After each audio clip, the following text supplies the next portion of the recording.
সালাম জানালেও তো হয় কম, কিভাবে দেব প্রতিদান, সেলুট জানাই তোমাদের মন থেকে।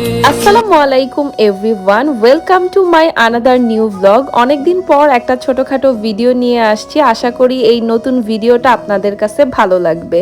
সো আজকে আমার ছোটখাটো একটা কাজ ছিল মিরপুর 14তে, তো আমি ওখানেই যাচ্ছিলাম। আর আমার পরা এই সুন্দর ড্রেসটা অর্ডার করতে চাইলে স্ক্রিনে দেখানো পেজে অর্ডার করতে পারেন। এই যে বিল্ডিংটা দেখতে পাচ্ছেন, বলেন তো এটা কিসের বিল্ডিং? অলরেডি অনেকেই গেস করে ফেলেছেন, এই সেই আয়নাঘর, যে আয়নাঘরে অনেক মানুষ বন্দী ছিল। আর এখনো এই আয়নাঘরের সামনে অনেকের আত্মীয় স্বজন ছবি হাতে দাঁড়িয়ে আছে।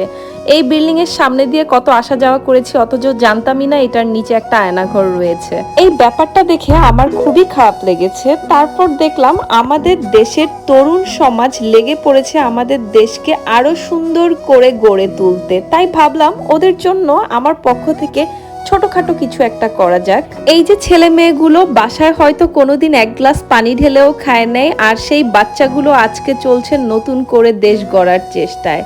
দেখতেই পাচ্ছেন রোদে পুড়ে বৃষ্টিতে ভিজে ওরা কতই না কষ্ট করছে আমাদের দেশকে সুন্দর একটা রূপ দেওয়ার জন্য। অথচ আমাদের দেশেরই কিছু মানুষ আমাদের এই জেনারেশনটাকে খুব ছোট করে কথা বলতেন, যেমন ওরা মোবাইল টিপে, এই জেনারেশনের ছেলে মেয়েগুলা টিকটক করে, এদের দিয়ে কিছুই হবে না, এরা পড়াশোনা করে না।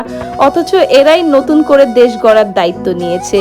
কেউ বা করছে ট্রাফিকের কাজ, আবার কেউ বা করছে আমাদের দেশের ময়লা পরিষ্কারের কাজ, আবার কিছু তরুণ সমাজ দায়িত্ব নিয়েছে আমাদের দেশকে রং তুলি দিয়ে নতুন করে সাজানোর কাজ। দেখেছেন আমাদের এই জেনারেশন মোবাইল টিপে দেশের জন্য কত ভালো ভালো কাজ করছে। আপনাদের জেনারেশন কি করেছে একটু কমেন্টে বললেন।